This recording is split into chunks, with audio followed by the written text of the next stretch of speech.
Good morning, dear students. Welcome to my channel KM Inter College. Class 10th English poetry section से poem second हम आपको पढ़ाने चल रहे हैं।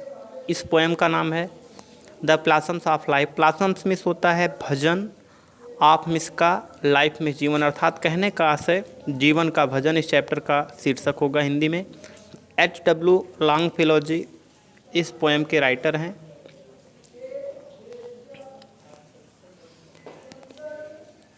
हम पोएम पे आते हैं।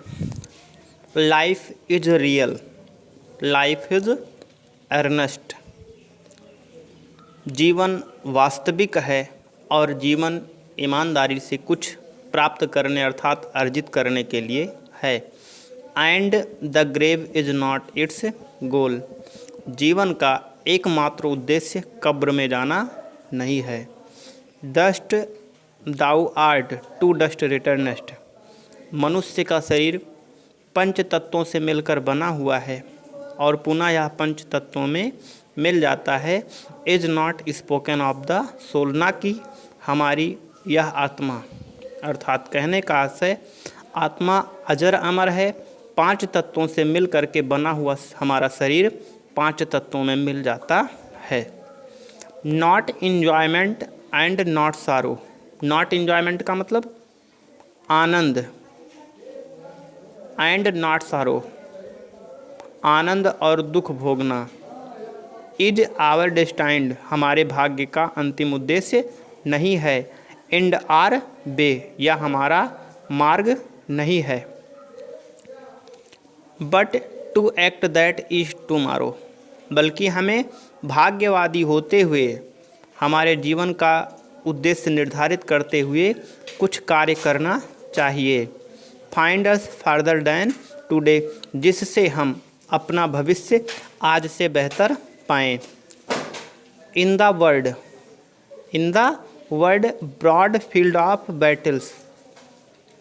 यह संसार एक विस्तृत युद्ध क्षेत्र है। In the behaviours of life और हमारा जीवन यहाँ पर एक अस्थायी पड़ाव है। बी नॉट लाइक डम हमें गूंगा या भेड़ बकरियों की तरह जीवन नहीं जीना है। ड्राइवन कैटल जो मवेशियों की तरह भगा दिए जाएं। अपितु be a hero in the stripe अपितु हमें अपने संघर्ष का नायक बनकर अपनी समस्त समस्याओं का सामना करना है। लेटस कभी हमें शिक्षा देता है कि आओ हम सब। Then be up and doing कभी हमें शिक्षा देता है कि हम क्रियाशील हो करके। With A heart for any fat क्रियाशील हो करके अपने पूर्ण मनोयोग से बिना किसी परिणाम की इच्छा किए कार्य करते हैं। Still achieving and still purchasing कह रहा है कि हमें लगातार अपने उद्देश्य के लिए पूर्ण